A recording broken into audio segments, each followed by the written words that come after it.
continuation of the purport of Srila A.C. Bhaktivedanta Swami Prabhupad, Srimad Bhagavatam, Canto 1, Chapter 7, Verse 5.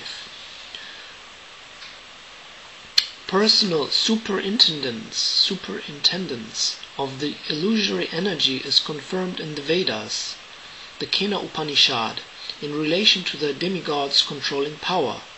Herein also it is clearly stated that the living entity is controlled by the external energy in a personal capacity. The living being, thus subject to the control of external energy, is differently situated. It is clear, however, from the present statement of Bhagavatam, that the same external energy is situated in the inferior position before the personality of Godhead, or the perfect being. The perfect being, or Lord, or divine couple, cannot be approached even by the illusory energy, who can only work on the living entities.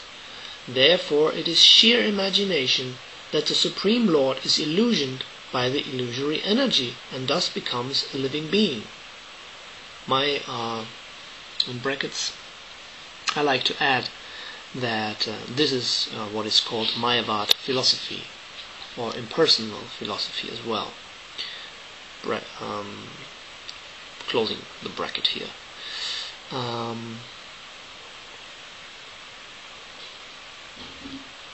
So the Supreme Lord does not become a living being by the influence of illusory energy. If the living being and the Lord were in the same category, then it would have been quite possible for Vyasadeva to see it.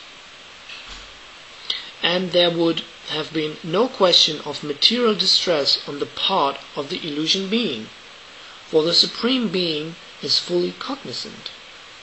That's the definition of God. So there are so many unscrupulous imaginations on the part of the monists to endeavor to put both the Lord and the living being in the same category. Had the Lord and the living beings been the same, then Srila Shukadev Goswami would not have taken the trouble to describe the transcendental pastimes of the Lord, for they would all be manifestations of illusory energy. So when he's speaking about pastimes, transcendental pastimes of the Lord that have been described as the pastimes that took place when the Lord came down to the earth. Srimad Bhagavatam is the summum bonum, remedy for suffering humanity in the clutches of Maya. Srila Vyasadeva therefore first of all diagnosed the actual disease of the conditioned soul, for example, their being illusioned by the external energy. He also saw the perfect Supreme Being, from whom illusory energy is far removed, though he saw both the diseased conditioned souls and also the cause of disease. And the remedial measures are suggested in the next verse. Both the Supreme Personality of Godhead and the living beings are undoubtedly qualitatively one, but the Lord is the controller of the illusory energy, whereas the living entity is controlled by the illusory energy. Thus the Lord, or the Supreme Divine Being, where are we? Okay, thus the Lord and the living beings are simultaneously one and different.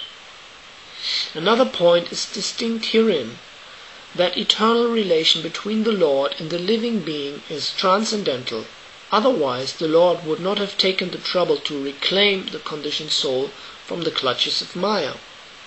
In the same way, the living entity is also required to receive as natural love and affection for the Lord, and that is the highest perfection of the living entity.